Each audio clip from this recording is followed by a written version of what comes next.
Let's go out to Toronto now. Mike Zigomanis, co-host, Fan 590 Toronto, the country's first and biggest all-sports station. He's the morning man. Everybody knows Mike Zigomanis' name, but I'm just going to say it again. 197 games played in the big show. Carolina, St. Louis, Phoenix, Pittsburgh, and Toronto. He's a Toronto product. Good morning, Mike. How you doing? Good morning. How are you doing? Thanks for having me on. Yeah, absolutely. Great to chat with you, Mike. We've never met before, so I appreciate you coming on.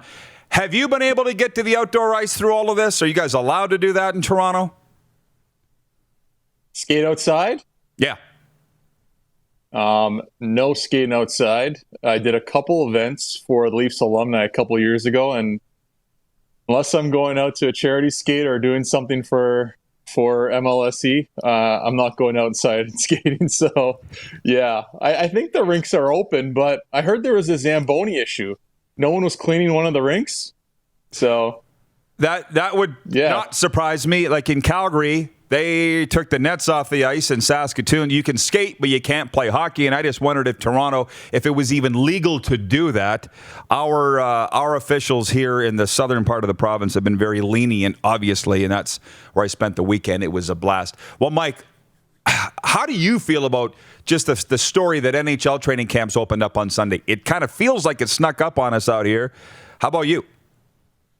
Yeah, no, it's kind of strange, right? Just starting training camp in January, and last time this happened was one of the lockouts, right? So it's kind of strange going through training camp now, and the teams that didn't make the playoffs got to open up a little bit earlier, and now everybody's in full swing. And Leafs started their camp yesterday, so that's been the excitement here in town, and chatted a little bit today about the lines and what they're looking like. But yeah, it's just a strange year, and hopefully it starts on the 13th. I feel like there's so much up in the air still that, you know, there's still a chance it might not start. I know the schedule's has already come out, and now they're going to come out with the time of the game. So hopefully it does get going, but I mean, all the provinces still haven't okayed it. We were talking about it today on the show, how Quebec, Manitoba, and Ontario haven't signed off. So I'm not really sure how or what the NHL plans are going to be if they don't have the provinces sign off. But it's we're getting hockey back, 56 game schedule. Hopefully they fit it all in, but we're excited up here. Well, you know what? Let's get right down to it. To be honest with you, Fan 590 is the Leafs radio rights holder, right? Joe Bone calls the games on Fan 590. So I was hoping you'd have some information that we didn't have, because I'm looking at the coverage saying the same thing.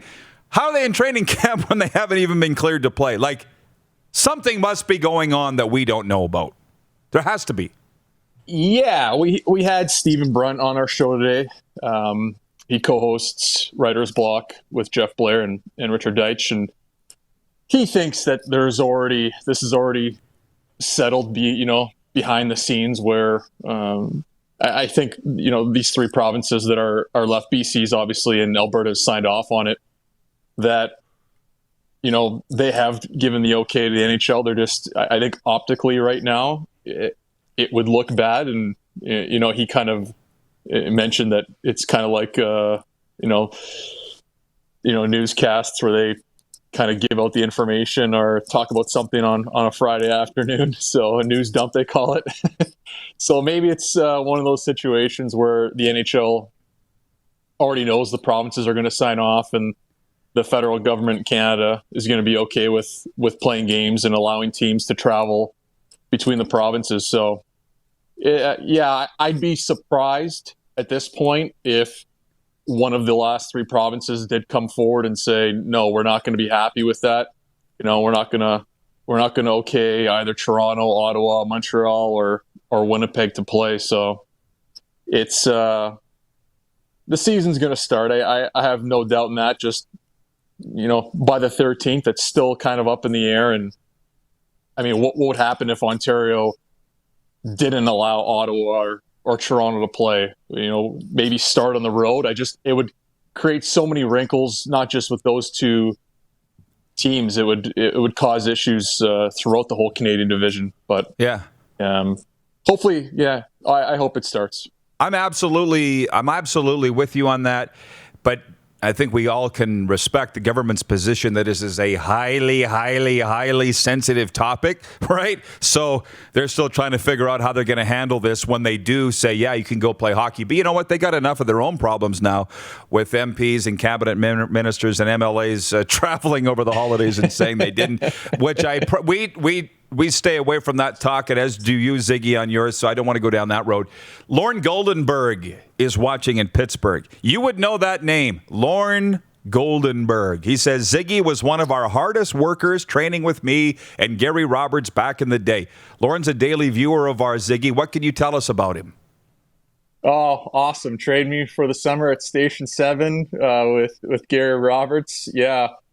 Kind of one of the first trainers that really pulled me aside and said, no, listen, you can't just lift whatever you want, do whatever kind of exercises you want and expect to play. He kind of really worked with me and my flexibility and range of motion and made me into a better hockey player for sure. Because at that time I was training, oh gosh, this is going to be embarrassing, but 7-8 hours a day and just kind of doing as much as I could, and really sat down with him and learned about what it takes to become a good hockey player and to use the summer to get better, not just, train as much as possible to, think you're going to get yourself better. So, really knew my limitations, knew what I need to work on, and definitely made me into a better professional hockey player.